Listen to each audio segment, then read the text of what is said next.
बिस्मिल्लाहिर्रहमानिर्रहीम बिस्मिल्लाहिर्रहमानिर्रहीम। Welcome back to free maths YouTube channel.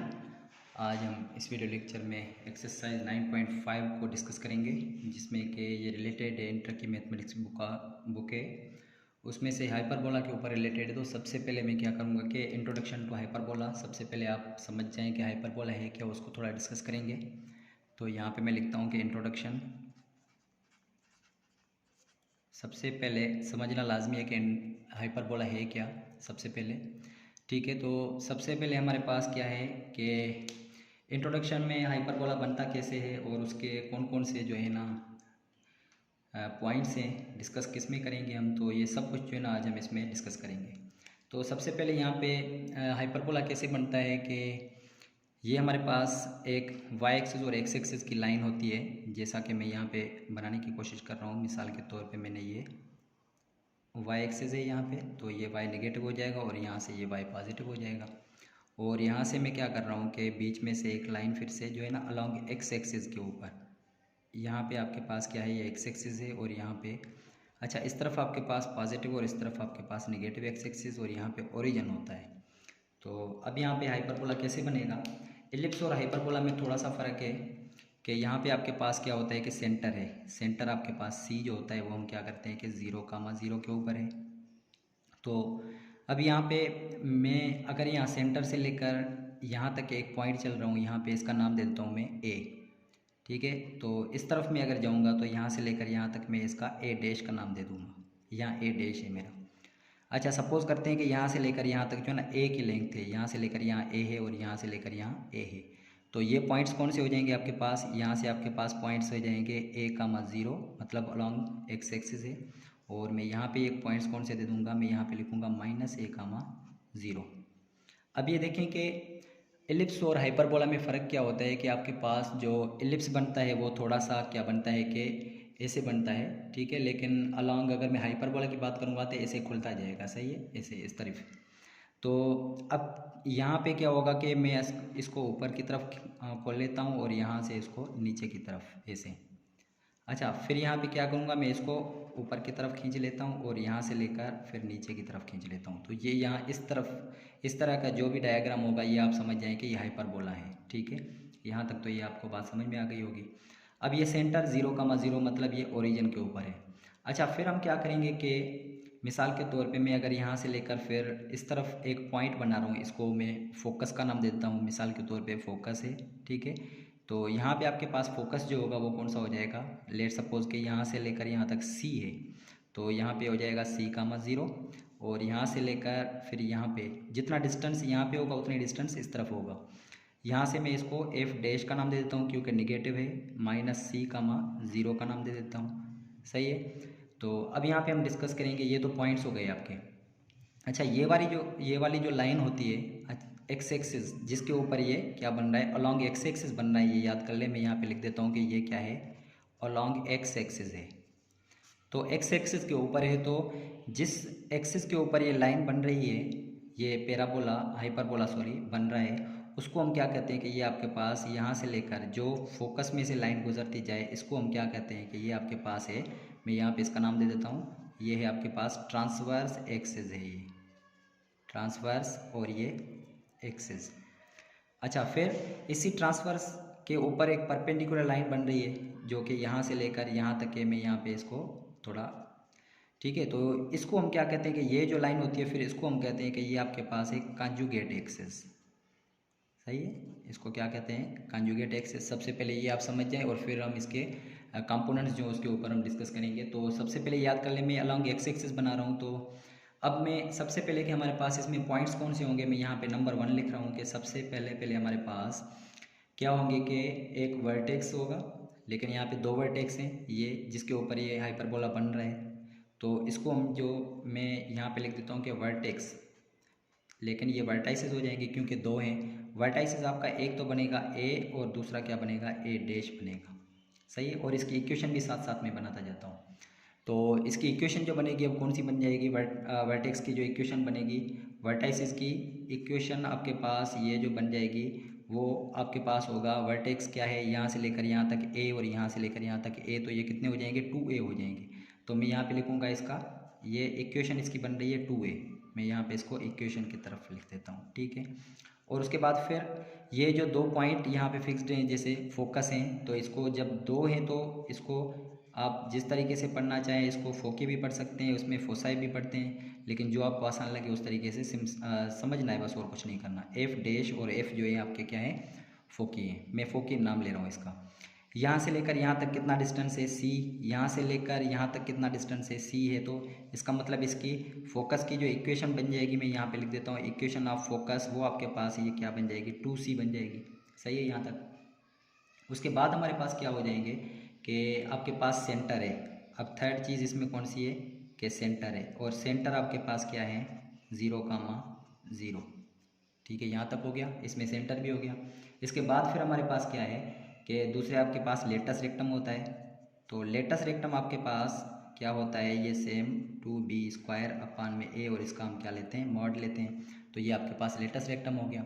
इसी के साथ फिर हमारे पास अगली चीज़ कौन सी हो जाएगी, इसमें हमारे पास होते हैं डायरेक्ट्रिक्स, लेकिन यहाँ पे आपके पास क्या हो जाएंगे, डायरेक्ट्राइसिस हो जाएंगे, ठीक है। तो आपके पास डायरेक्ट्रिक्स की इक्वेशन आपके पास कौन सी हो जाएगी, मैं यहाँ पे लिखते लेता हूँ डायरेक्ट्राइसिस। तो यहाँ पे देखें कि अलॉन्ग एक्स एक्सिस है, ठीक है। आप याद कर लें कि एक्स एक्सिस के ऊपर जब होगा तो यहाँ पे इसकी इक्वेशन जो बनेगी +-a/e। अच्छा, डायरेक्ट्रिक्स यहाँ पे हमारे कौन सा होगा, यहाँ पे थोड़ा समझने की ज़रूरत है कि डायरेक्ट्रिक्स यहाँ पे कौन सा है हमारे पास। तो देखें कि ये ए है, यहाँ से लेकर अगर मैं यहाँ पे लाइन एक ड्रॉ कर दूँ, सही है, तो यहाँ से लेकर यहाँ तक आपके पास क्या हो जाएगा, ये इस लाइन को हम क्या कहते हैं कि ये आपके पास डायरेक्ट्रिक्स की लाइन है। मैं इसको थोड़ा सा और भी क्लियर कर लेता हूँ। यहाँ से लेकर यहाँ तक लाइन है, फिर यहाँ से लेकर यहाँ तक लाइन है, मतलब कि 2 इसके डायरेक्ट्रिक्स बनेंगे, इसलिए हम डायरेक्ट्राइसिस लिख रहे हैं +-a/e, ठीक है। अच्छा, उसके बाद फिर हमारे पास क्या है, पॉइंट लेटस रेक्टम भी हो गया। उसके बाद आपके पास है इक्वेशन, एक तो है इक्वेशन ऑफ, मैं यहाँ पे ट्रांसफर एक्सिस मतलब TA लिख दूँ तो आप समझ जाना कि ट्रांसफर एक्सिस है। तो ये आपके पास कौन सी बन जाएगी, यहाँ देखिए इक्वेशन ऑफ ट्रांसफर एक्सिस आपके पास क्या होगा कि यहाँ पे x की वैल्यू कुछ होगी, लेकिन y आपके पास क्या हो जाएगा, 0। तो यहाँ पे y = 0। इसमें 7th में आपके पास क्या होगा, इसमें आपके पास मैं अगर लिख लेता हूँ इक्वेशन ऑफ, अब कॉन्जुगेट एक्सिस तो CA लिख दूंगा, आप समझ जाना। तो यहाँ पे हो जाएगा x = 0, क्योंकि यहाँ पे y कुछ ना कुछ डिस्टेंस कवर होगा, लेकिन x के ऊपर क्या होगा, ये 0 होगा, ठीक है। यहाँ तक हमारा हो गया। तो ये आपके पास क्या है, ये अलॉन्ग x एक्सिस है। अगर मैं इसी को चेंज कर लेता हूँ, ठीक है, अगर मैं इसी को चेंज कर लूँ, मिसाल के तौर पे मैं जल्दी में बनाने की कोशिश कर रहा हूँ कि अगर मैं इस तरह का अलॉन्ग, यहाँ पे देख लें कि मैं यहाँ से फिर इस तरह से और यहाँ से लेकर फिर इस तरह से अगर बना लूँ, तो ये आपका क्या हो जाएगा, ये देखिए अलॉन्ग y एक्सिस बन रहा है। तो मैं अगर इसको कह दूँ कि अलॉन्ग y एक्सिस, लेकिन इसकी अब क्या हो जाएगी कि जनरल इक्वेशन हो जाएगी। पहले अलॉन्ग x एक्सिस की जनरल इक्वेशन आपके पास कौन सी हो जाएगी, तो ये आपके पास जनरल इक्वेशन मैं यहाँ पे लिख देता हूँ, अगर ये x एक्सिस के ऊपर बना हुआ है, सबसे पहले फर्स्ट केस, तो इसकी जनरल इक्वेशन आप याद कर लें कि आपके पास हो जाएगी x² y² = 1।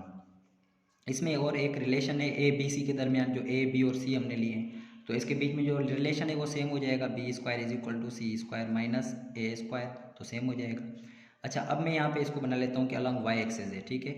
मैं यहाँ इसको थोड़ा सा पार्टीशन कर लेता हूँ ताकि आपको समझ में आ जाए। अब क्या होगा, इसमें हमारे पास देखें कि कुछ भी चेंज नहीं होगा। याद कर लें कि फोकस और सब आपके पास चीज़ें सेम नहीं होगी, लेकिन ये इन्वर्स हो जाएंगी। इसका मतलब कि आपके पास, अगर मैं इक्वेशन डायरेक्ट लिख लेता हूँ कि वर्टेक्स की इक्वेशन क्या हो जाएगी आपके पास, तो वर्टेक्स यहाँ पे क्या है आपके पास, देखें इक्वेशन ऑफ वर्टेक्स 2a है, ठीक है। तो वहाँ पे आपके पास क्या हो जाएगा, ये 2b हो जाएगा, सही है, सॉरी 2a यहाँ पे। अच्छा, ये सेम होगा वर्टेक्स की, लेकिन यहाँ पे फोकी चेंज होगी यहाँ पे। तो फोकी आपके पास, सबसे पहले मैं फोकी, इसमें आपके पास क्या होगा कि फोकी आपके पास है क्या, मैंने यहाँ पे लिखा हुआ वर्टेक्स, देखिए यहाँ पे लिखा हुआ है मैंने, तो इसको अगर मैं अलॉन्ग y एक्सिस के ऊपर कर दूँ तो चलें, ठीक है, ये भी चेंज हो जाएंगे, ये हो जाएंगे 0, ±b हो जाएंगे। और फोकी आपके पास क्या हो जाएंगे, यहाँ पे ±c थे, यहाँ पे मैंने शायद नहीं लिखे थे, तो मैं यहाँ पे लिख देता हूँ, यहाँ पे है ±c, 0। तो यहाँ पे आपके पास क्या हो जाएंगे, 0 ±c हो जाएंगे, ठीक है, या d आप इसको दे दें, चलिए यही है, या इसको मैं भी चेंज कर दूं।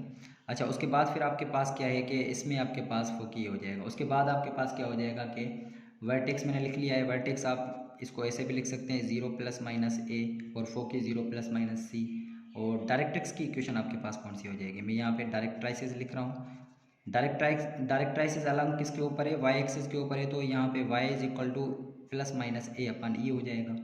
अच्छा, उसके बाद फिर इक्वेशन ऑफ, मैं यहाँ पे ट्रांसफर्स एक्सिस लिख दूँ तो ये यहाँ पे इन्वर्स हो जाएगा। यहाँ पे transfer axis y is equal to 0 था, यहाँ पे x इज इक्वल टू 0 हो जाएगा। और फिर इक्वेशन ऑफ, मैं अगर यहाँ पे लिख दूँ कॉन्जुगेट एक्सिस, तो ये आपके पास क्या हो जाएगा, यहाँ पे क्या था आपके पास conjugate axis, x is equal to 0, यहाँ पे क्या हो जाएगा, y इज इक्वल टू 0 हो जाएगा। ठीक है, तो यहाँ तक इसका थोड़ा सा मैंने इसको डिफाइन कर लिया, इक्वेशन भी बना लिए। इसी हिसाब से हम क्या करेंगे कि आप इक्वेशन ये एक्सरसाइज सॉल्व करेंगे, लेकिन सबसे पहले मैं जनरल इक्वेशन लिख लेता हूँ इसकी अलॉन्ग वाई एक्सिस की। तो वाई एक्सिस के ऊपर इसकी जनरल इक्वेशन वही सेम होगी जो मैंने यहाँ पे लिखी है, सिर्फ थोड़ा फ़र्क हो जाएगा इसमें। ये कौन सा हो जाएगा कि यहाँ पे सिर्फ y चेंज होगा, y अपान में ए स्क्वायर माइनस एक्स अपान में ये हो जाएगा b square is equal to 1। सही है, तो यहाँ तक हमने इसको थोड़ा डिफाइन कर लिया है। अच्छा, इसके बाद हाइपरबोला होता क्या है कि हम क्या करते हैं कि ई ग्रेटर देन 1, ई जब हम यहाँ पे एक 1 से ज़्यादा कर लेते हैं, 1 से छोटी तो आपके पास देखें क्या हो जाएगा, parabola is equal to 1, sorry छोटी हो जाएगी तो एलिप्स, और इज इक्वल टू 1 तो पैराबोला, लेकिन ग्रेटर देन 1 तो हाइपरबोला हो जाएगा। ठीक है, तो ये आपके पास इसके की पॉइंट्स हैं। अब हम चलेंगे सीधा सीधा एक्सरसाइज की तरफ। तो एक्सरसाइज में क्वेश्चन नंबर 1 देखते हैं। क्वेश्चन नंबर 1 में क्या कह रहे हैं, थोड़ा सा उसको डिफाइन कर लेते हैं, सॉल्व कर लेते हैं। सबसे पहले आपको प्लीज़ मैं फिर से रिक्वेस्ट कर रहा हूँ कि प्लीज़ मेरे चैनल को लाइक और सब्सक्राइब लाजमी करें, ताकि आपको दूसरी भी वीडियोज़ मिलती जाएँ इसी तरीके से। अगर आपको वीडियोज़ अच्छी लग रही हैं तो लाइक सब्सक्राइब तो बन रहा है। ठीक है, तो सबसे पहले हम क्या करेंगे कि आपके पास ये देखें कि कह रहे हैं कि ट्रांसफ़र एक्सिस और कॉन्जुगेट एक्सिस आपके पास है। ठीक है, तो ये आपके पास इसमें कह रहे हैं कि 16 और 12 है। तो अभी मैं यहाँ पे लिख के आया हूँ, बता के आया हूँ। मैं यहाँ पे लिख दूँगा कि आपके पास फर्स्ट में क्या है, लेंथ ऑफ, मैं यहाँ पे लिख देता हूँ कि यहाँ पे ट्रांसफर्स एक्सिस में लिख देता हूँ। तो ट्रांसफर्स एक्सिस की लेंथ क्या हो जाएगी, 2a इज इक्वल टू आपके पास कितनी मिली हुई है, 16 मिली हुई है। क्योंकि ऊपर में बता के आया था ट्रांसफर्स एक्सिस, ये देखिए ये होता है ट्रांसफर्स एक्सिस ये, तो इसकी इक्वेशन अगर कहेंगे तो 2a हो जाएगा। सही है, और कॉन्जुगेट एक्सिस होगा तो फिर उसके बाद 2b, ये कॉन्जुगेट एक्सिस है तो यहाँ पे b का डिस्टेंस होगा। सही है, यहाँ पे तो इसको अब ठीक है, तो यहाँ से मैं अगर इसको सॉल्व आउट करूँ तो a की वैल्यू 2 का टेबल यहाँ पे 8 टाइम्स लग जाएगा, तो इसका मतलब कि a इज इक्वल टू क्या मिल गया है, 8। और फिर अगर मैं इसका स्क्वायर ले लूँ तो a square is equal to 64 हो जाएगा। सही है, हमें सिर्फ क्या चाहिए, a और b की वैल्यू चाहिए। ठीक है, अच्छा उसके बाद फिर कह रहा है कि अच्छा अल्सो टी, उसके बाद आपके पास क्या है कि लेंथ ऑफ कॉन्जुगेट एक्सिस, में यहाँ पे वो भी लिख देता हूँ, लेंथ ऑफ कॉन्जुगेट एक्सिस वो आपके पास क्या हो जाएगा, 2b इज इक्वल टू 12 है। तो यहाँ से b की वैल्यू 6, इसका मतलब कि b की वैल्यू 6, और यहाँ पे मैं अगर इसका b का स्क्वायर कर लूँ तो आपके पास 36 हो जाएगा। अच्छा, इसमें देखें कह रहा है कि आपको बता रहा है कि अलॉन्ग वाई एक्सिस है, इसका मतलब कि वाई एक्सिस वाली इक्वेशन देखें कौन सी है। वाई एक्सिस वाली इक्वेशन देखें कि आपके पास क्या हो जाएगी, Y square upon A square minus x square upon B square is equal to 1 है। तो मैं यहाँ पे लिख देता हूँ कि ट्रांसफर्स एक्सिस जो है वो किसके ऊपर है, वाई एक्सिस के ऊपर है। ये आप ध्यान में रखना क्योंकि इसी के ऊपर सारा कुछ होगा। वाई एक्सिस के ऊपर है तो आपके पास जनरल इक्वेशन कौन सी होती है, वाई स्क्वायर अपान में ए square minus x square upon B square is equal to 1। चलें इसमें वैल्यूज़ पुट कर दें तो वाई स्क्वायर सेम हो जाएगा, अपान में ए स्क्वायर है तो ए स्क्वायर की value 64 minus x square same, upon में बी स्क्वायर की वैल्यू 36 इज इक्वल टू ये 1। तो यहाँ तक आपका बिल्कुल आसान सा क्वेश्चन था, हमने सॉल्व कर लिया है। अब इसी तरीके से हम इसका क्वेश्चन नंबर 2 सॉल्व कर रहे हैं। प्लीज़ आपको मैं फिर से बार बार कर रहा हूँ, वीडियो को लाइक और सब्सक्राइब लाजमी करें चैनल को। ठीक है, अच्छा अब हमारे पास क्या है इसका सेकंड, इसमें करें hyperbola passes through this point and this point with transverse axis along x axis. तो इस सेकंड में कह रहे हैं कि आपके पास इसमें ट्रांसफर एक्सिस वो किसके ऊपर है, आपके पास देखें कि एक्स एक्सिस के ऊपर है। तो इसका मतलब कि आपके पास कंडीशन कौन सी हो जाएगी, एक्स एक्सिस के ऊपर है तो ये फर्स्ट वाली कंडीशन एक्स स्क्वायर अपान में वाई स्क्वायर, ये जनरल सॉरी, और माइनस वाई स्क्वायर में और b square is equal to 1, क्योंकि कंडीशन के हिसाब से ये करे। ऊपर में लिख के भी आया हूँ, आप देख लेंगे जनरल इक्वेशन एक्स एक्सिस के ऊपर ये हो जाएगी। ठीक है, तो इसका मतलब कि ये जो पॉइंट्स हैं दो, एक 3,0 और ये दूसरा पॉइंट, इसको क्या करेंगे कि ये इसके ऊपर हैं पासेस कर रहे हैं, तो इसका मतलब कि इसको सेटिस्फाई करेंगे। इसका मतलब कि यहाँ से हमारे पास x की वैल्यू 3 और y की वैल्यू आपके पास क्या मिल गई है, 0। तो मैं अगर इसमें वैल्यूज़ पुट कर दूँ तो आपके पास आंसर आ जाएगा आसानी से। ए और बी तो फाइंड करना है हमने, तो यहाँ से वैल्यूज़ पुट कर लेते हैं। चले एक्स स्क्वायर मतलब के 3 का स्क्वायर क्या हो जाएगा आपके पास 9 हो जाएगा, अपान में ए square same minus Y square 0 है तो इसका मतलब ये पूरा टर्म क्या हो जाएगा 0 अपान बी स्क्वायर हो जाएगा इज इक्वल टू 1। ये टर्म 0 हो जाएगा। इसको और भी सिंप्लीफाई करेंगे तो देखें ये 9 अपान में ए स्क्वायर इज इक्वल टू क्या हो जाएगा 1। इसका मतलब ये हुआ कि ए स्क्वायर इस तरफ जाकर multiply is equal to 9। A square की वैल्यू हमारे पास मिल गई है 9। चले ए स्क्वायर तो आपको मिल गया।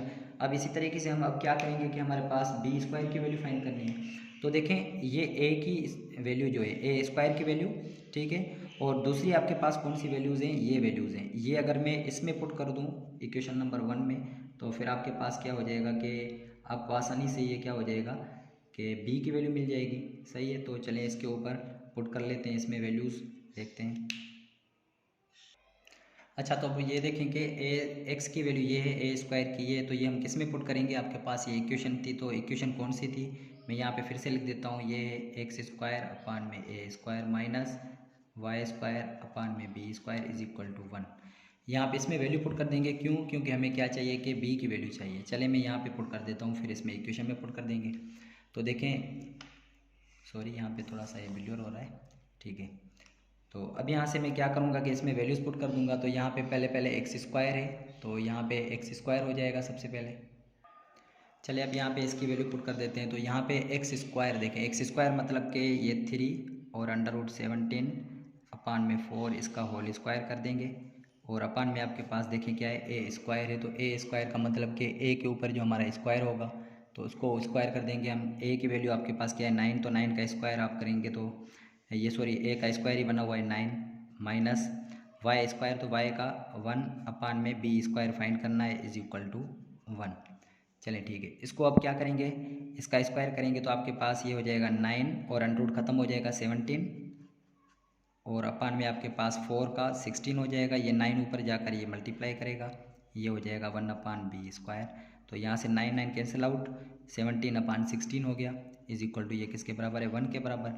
तो ये आपके पास हो गया 17 अपान 16, और ये -1 upon B square is equal to 1। यहाँ से b की वैल्यू फाइंड करनी है। तो यहाँ से देखें ये इसको मैं उस तरफ कर दूँ, इनको इस तरफ कर दूँ, तो यहाँ से ये हो जाएगा 17 अपान 16, और ये -1 हो जाएंगे, ये प्लस वाले माइनस वाले उस तरफ प्लस जाकर हो जाएंगे। तो इसको और भी सिंप्लीफाई जब करेंगे तो ये बी स्क्वायर की वैल्यू कैसे मिलेगी, ये 16 1 या 16 में से 1 बाकी 1 अपान में क्या हो जाएगा 16 हो जाएगा is equal to 1 upon B square. तो यहाँ से आपके पास हो गई वैल्यू बी स्क्वायर की, आपके पास ये क्रॉस मल्टीप्लाई, तो ये b square is equal to 16 हो जाएगा। तो ये आपके पास बी स्क्वायर भी मिल गया। अब ये बी स्क्वायर की वैल्यू हम क्या करेंगे इस जनरल इक्वेशन में, और ए स्क्वायर की इस जनरल इक्वेशन में पुट कर देंगे, तो आपके पास इसका आंसर आ जाएगा, बहुत ही आसान। तो चलिए अब इसमें पुट कर लेते हैं। ये इक्वेशन है एक्स स्क्वायर अपान में ए स्क्वायर क्या है 9, ठीक है, और फिर माइनस वाई स्क्वायर अपान में बी स्क्वायर क्या है 16 इज इक्वल टू 1। तो ये आपने इसकी इक्वेशन फाइंड करनी थी, तो हमने ये इसको सॉल्व आउट कर लिया है। बहुत ही आसान क्वेश्चन है इसमें। तो इसी तरीके से हम इसका क्वेश्चन नंबर 3 सॉल्व कर रहे हैं। तो क्वेश्चन नंबर 3 भी मैंने ऑलरेडी लिखा हुआ है, ताकि इसमें लिखने में आपको जो है ना फिर से टाइम ज़ाया ना हो। तो क्वेश्चन नंबर 3 में कह रहा है ट्रांसफर्स एक्सिस। इसका मतलब कि ट्रांसफर एक्सिस आपके पास क्या है इसमें 3 में, ये आपके पास इसकी इक्वेशन ट्रांसफर एक्सिस की according to condition transfer axis ये होता है 2a। सही है, आपको पता है, मैं पहले ही इसमें क्वेश्चन में सॉल्व करके आया हूँ। तो 2a बराबर है किसके 8 के, तो इसका मतलब कि यहाँ से a की वैल्यू क्या हो जाएगी, ये a इज इक्वल टू 4। सही है। अच्छा, उसके बाद आपके पास क्या है कि एसेंट्रिसिटी आपके पास ये मिली हुई है e इज इक्वल टू √5। इसका मतलब कि एसेंट्रिसिटी आपके पास क्या होती है, हम पहले भी पढ़ के आए हैं इसको कि एसेंट्रिसिटी आपके पास ये होती है। चलिए इसको एसेंट्रिसिटी को बाद में देखते हैं, लेकिन इसमें एक हमारे पास रिलेशन होता है, आपको पता है। रिलेशन के ज़रिए हम क्या करेंगे, ए की वैल्यू तो मिल गई है हमारे पास, लेकिन बी की वैल्यू चाहिए। तो बी की वैल्यू फाइंड करने के लिए हमारे पास, मैं यहाँ पे फार्मूला लिख देता हूँ बी स्क्वायर, इसमें रिलेशन है इसका, और is equal to a square, और फिर हो जाएगा ई स्क्वायर -1। चलिए इसमें पुट कर देते हैं।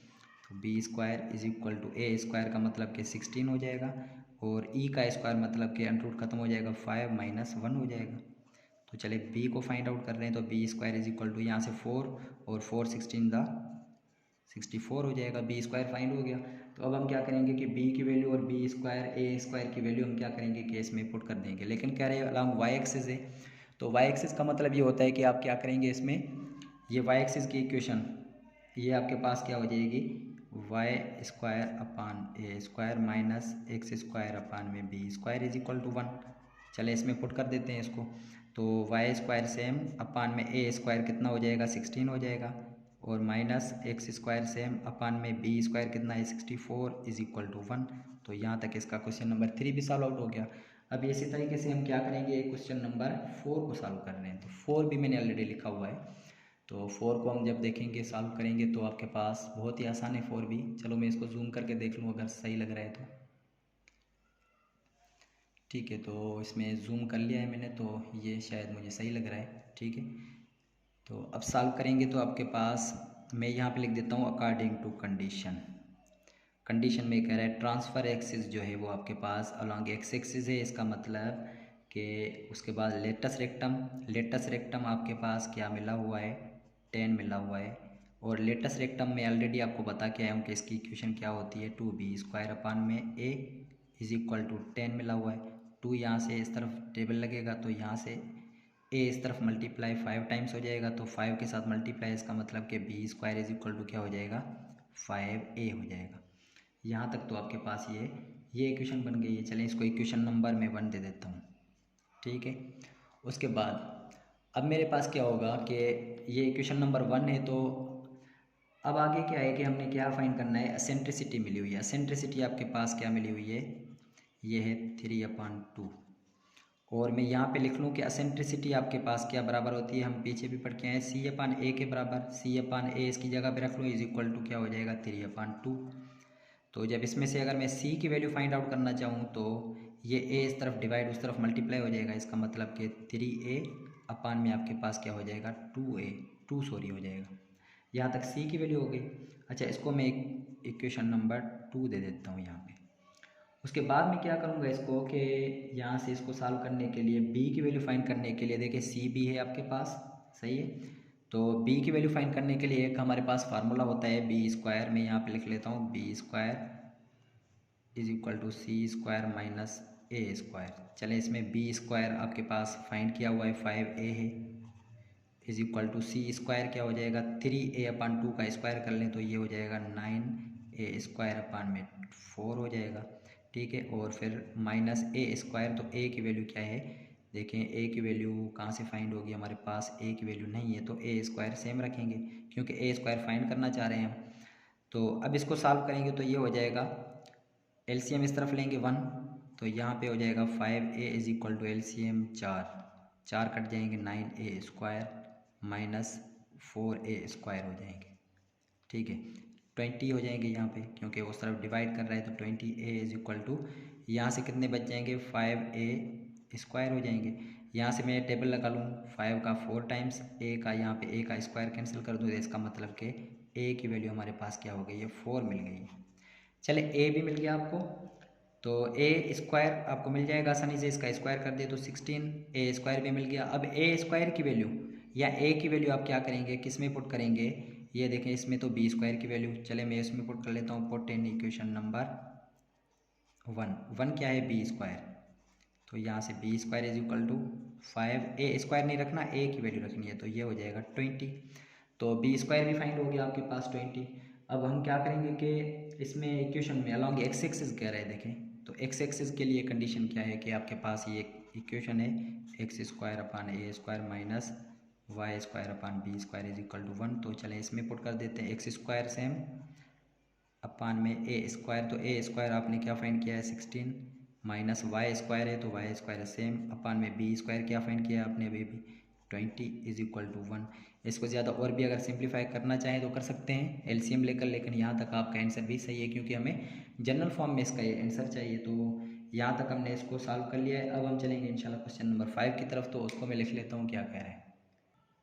तो यहाँ पे आपके पास क्वेश्चन नंबर 5 बहुत आसान क्वेश्चन है, यहाँ से इसको भी हम ऐसे ही सॉल्व करेंगे। जनरल इक्वेशन फाइंड करनी है, तो फोकस में से पता चल रहा है कि ये केस नंबर क्या होगा 1 ही होगा, इसका मतलब कि ये एक्स एक्स के ऊपर क्या है अलॉन्ग एक्स एक्सिस के ऊपर बना हुआ है। तो यहाँ पे हम इसको क्या करेंगे कि आपके पास फोकस की हम यहाँ पे कंडीशन लिख के आए, कौन सी होती है, C, 0। इसका मतलब ये हुआ कि ये C की वैल्यू देखें क्या हो जाएगी, 5 हो जाएगी। यहाँ से C फाइंड हो गया, और अगर इसका मैं स्क्वायर कर लूँ तो C² = 25। यहाँ तक आपको समझ में आ गया। उसके बाद इक्वेशन ऑफ डायरेक्ट्रिक्स भी पढ़ के आए हम। इक्वेशन ऑफ डायरेक्ट्रिक्स मैं यहाँ पे लिख लेता हूँ, इक्वेशन ऑफ डायरेक्ट्रिक्स वो मैंने वहाँ पे आपको बताई थी, x = क्योंकि अलॉन्ग एक्सिस है तो ये हो जाएगा ±a/e, लेकिन इसको a/e लिखते हैं। तो a/e हो गया आपके पास। तो यहाँ से x आपके पास डायरेक्ट्रिक्स क्या मिला हुआ है, मैं यहाँ पे रख लूँ, क्या है, 2 मिला हुआ है, तो मैं 2 रख लेता हूँ। ये हो जाएगा a/e, तो a/, ये e हो गया। अच्छा, अब यहाँ से क्या करेंगे इसको, तो इसमें देखें कि a/e है, तो अब हमने फाइंड क्या करना है कि अगर मैं a की वैल्यू फाइंड कर लूँ तो ये e इस तरफ जाकर मल्टीप्लाई, इसका मतलब कि a = 2e हो जाएगा। सही है, तो a = 2e हो गया। अच्छा, इसमें फिर एसेंट्रिसिटी की जगह पे मैं क्या कर लेता हूँ, सॉरी यहाँ पे मैंने 2e लिख दिया है। एसेंट्रिसिटी की जगह पे मैं अगर इसको लिख लूँ कि a सेम लिख देता हूँ 2, और एसेंट्रिसिटी मतलब e की जगह पे मैं अगर C/a लिख दूँ तो ये हो जाएगा 2C/a हो जाएगा। सही है यहाँ तक। और फिर मैं a इस तरफ आकर मल्टीप्लाई हो जाएगा, ये हो जाएगा a² = 2, और ये c की वैल्यू मैं यहाँ पुट कर देता हूँ 5। तो यहाँ से आपको a² = 10 मिल गया। ठीक है, a² भी मिल गया। अब हमने क्या फाइंड करना है कि b² की वैल्यू फाइंड करनी है। तो b² की वैल्यू फाइंड करने के लिए हमारे पास बहुत ही आसान फार्मूला है कि b² = c² - a² कर लें। तो b² = c², इसका मतलब कि c की वैल्यू हमने क्या फाइंड की है, 5, c² 25 है, माइनस a² क्या है आपके पास, सॉरी 10 है। तो यहाँ पे b² की वैल्यू आपके पास मिल गई है कितनी, यहाँ से मिल जाएगी 15। तो a² भी मिल गया और b² भी मिल गया। अब हम क्या करेंगे, इसमें इक्वेशन नंबर आपके पास कौन सी है, ये आपके पास अलॉन्ग आपके पास देखें क्या है कि ये केस नंबर 1 है, इसका मतलब कि 5, 0। तो हम किस में पुट करेंगे, ये इक्वेशन है x² तो a 10 है, माइनस y² कितना है, 15 है, =1। तो ये अब आपके पास इसका आंसर मौजूद है। तो बहुत आसान क्वेश्चन है। अब हम चलेंगे इसके क्वेश्चन नंबर 6 और 7 की तरफ। तो अब हमारे पास इसका 6 जो है उसमें आपके पास क्या मिला हुआ है, एसेंट्रिसिटी ये आपके पास मिली हुई है, ये आपके पास 3 मिला हुआ है, और उसके बाद फोकस मिला हुआ है। तो फोकस देखें कैसे लिखा हुआ है, ये C,0 के जनरल फॉर्म में। इसका मतलब ये हुआ कि 8,0 अगर इक्वेट करेंगे तो यहाँ से C की वैल्यू आपके पास 8, और मैं अगर इसका स्क्वायर कर लूँ तो ये C² = 64 हो जाएगा। चलिए C² हो गया। अच्छा, एसेंट्रिसिटी आपके पास as we know that as E = C/a। तो अगर मैं यहाँ पे एसेंट्रिसिटी 3 पुट कर दूँ, 3 पुट कर देते हैं, = C की वैल्यू क्या है आपके पास 8/, a की वैल्यू देखें क्या है आपके पास, a ही होगी, क्योंकि a हमने फाइंड आउट करना है। तो यहाँ से a इस तरफ आ जाएगा तो 3a हो जाएगा, और 3 को इस तरफ लेकर आए तो ये a की वैल्यू अगर आपके पास ये हो जाएगी 8/3। सही है। तो अगर इसका मैं स्क्वायर फाइंड करूँ, तो क्योंकि स्क्वायर फाइंड करना है आपने, तो ये हो जाएगा 64/9। यहाँ तक हो गया। अब हम क्या करेंगे, b की वैल्यू फाइंड करेंगे। तो b की वैल्यू फाइंड करने के लिए बहुत ही आसान रिलेशन है हमारे पास, b² होता है =c²। तो c का स्क्वायर क्या है, 64 माइनस a², तो a² क्या है आपके पास 64/9 है। चलें इसको सॉल्व कर लेते हैं। 9 इसमें एलसीएम आ गई है, तो अब 9 जब इसके साथ मल्टीप्लाई हो जाएगा तो आपके पास कितना आंसर आ जाएगा। चले मैं इसको थोड़ा सा सिंप्लीफाई कर लेता हूँ। तो यहाँ पे आपके पास आ जाएगा टोटल, अच्छा ये 512 हो जाएगा। सही है, टोटल मैं डायरेक्ट यहाँ पे लिख लेता हूँ 512। अच्छा, उसके बाद ये आपके पास किसकी वैल्यू मिल गई है, b² की वैल्यू। अब b² भी मिल गया। अब हम क्या करेंगे, कौन सी इक्वेशन में पुट करेंगे, x/a²। तो a² 64/9 है, लेकिन 9 को मैं यहाँ पे लिख लेता हूँ। चलें, और फिर माइनस y² तो b² की वैल्यू क्या है 512/9 = 1। इसको और भी लिख सकते हैं सॉल्व करके कि 9 ऊपर जाएगा, ये हो जाएंगे 9x² 64, और माइनस ये भी हो जाएगा 9y² 512 = 1। तो ये आपका हो गया आंसर यहाँ तक। तो यहाँ तक हमने सॉल्व कर लिया है। अब हम इसके क्वेश्चन नंबर 7 जो कि लास्ट है उसको हम देखते हैं। तो अब हमारे पास इसका लास्ट क्वेश्चन है, इसमें कह रहा है कि एसेंट्रिसिटी आपके पास ये मिली हुई है 2 और वर्टेक्स मिला हुआ है। तो वर्टेक्स का मैं अगर जनरल फॉर्म लिख लूँ तो वर्टेक्स ये है आपके पास 0, a वर्टेक्स, ठीक है। तो यहाँ से आपके पास a की वैल्यू क्या मिल जाएगी, 0, 4 है। तो अगर इसको इक्वेट कर लें तो a की वैल्यू आपके पास 4 हो जाएगी, और इसका जब मैं स्क्वायर कर लूँ तो a² इज इक्वल टू 16। यहाँ तक तो हमारे पास a² भी मिल गया। अब हम क्या करेंगे कि a², ठीक है, हो गया फाइंड आउट। अब हमने क्या फाइंड करना है, देखें कि b² फाइंड करना है। तो इसमें कह रहे हैं कि ये देखें 0, 4 है, इसका मतलब कि ये अलॉन्ग y एक्सिस होगा, ठीक है। तो मैं यहाँ पे लिख देता हूँ कि सिंस ट्रांसवर्स एक्सिस, ये क्या है आपके पास अलॉन्ग y एक्सिस होगा, क्योंकि वर्टेक्स 0, a है, a, 0 होता तो अलॉन्ग x एक्सिस होता। तो उसमें आपके पास देखें कि एसेंट्रिसिटी भी मिली हुई है, मैं यहाँ पे लिख देता हूँ एसेंट्रिसिटी आपके पास है c/a। तो एसेंट्रिसिटी की वैल्यू मैं इसमें पुट कर देता हूँ 2 है is equal to c, same upon में a की वैल्यू पुट कर दूँ तो यहाँ पे a की वैल्यू है 4, तो यहाँ से आपके पास c इज इक्वल टू 2 4 ज़ा 8 हो जाएगा। सही है, 2 4 ज़ा 8 हो जाएंगे, क्योंकि ये इस तरफ मल्टीप्लाई है तो डिवाइड हो जाएंगे, सॉरी डिवाइड हो तो यह मल्टीप्लाई c की वैल्यू आपको मिल गई है। तो c का जब स्क्वायर हम फाइंड करेंगे तो आपके पास ये क्या मिल जाएगा, c² इज इक्वल टू 64। यहाँ तक आपके पास c² भी मिल गया। अब हमें सिंपल क्या चाहिए, b की वैल्यू चाहिए। तो b की वैल्यू फाइंड करने के लिए हमारे पास एक रिलेशन है, सेम यूज़ करेंगे, b² is equal to c² 64 minus a² आपके पास क्या है, फाइंड करके आए 16। तो जब इसमें से माइनस करेंगे तो ये हो जाएगा b² इज इक्वल टू 48 हो जाएगा। सही है, चलें इसको अब जनरल इक्वेशन में पुट कर देते हैं। ये general equation along y axis वाली y² अपान में a² क्या है 16, ठीक है। उसके बाद माइनस x² अपान में b², तो b² आपने अभी क्या फाइंड किया है 48 इज इक्वल टू 1। तो यहाँ तक आपके पास ये क्वेश्चन नंबर 1 कंप्लीट हो गया सॉल्व। तो इंशाल्लाह अब हम क्वेश्चन नंबर 2 को भी सॉल्व करेंगे, लेकिन अगली वीडियो के लिए आप इंतज़ार करना पड़ेगा आपको। प्लीज़ आपको अगर वीडियोज़ अच्छी लगी है चैनल को लाइक और सब्सक्राइब लाजमी करिए। इंशाल्लाह अगली वीडियो में अगले क्वेश्चन के साथ मिलते हैं, तब तक के लिए इजाज़त दीजिए। अल्लाह हाफ़िज़। अगर आपने यहाँ से स्क्रीनशॉट लेना है तो ले लें।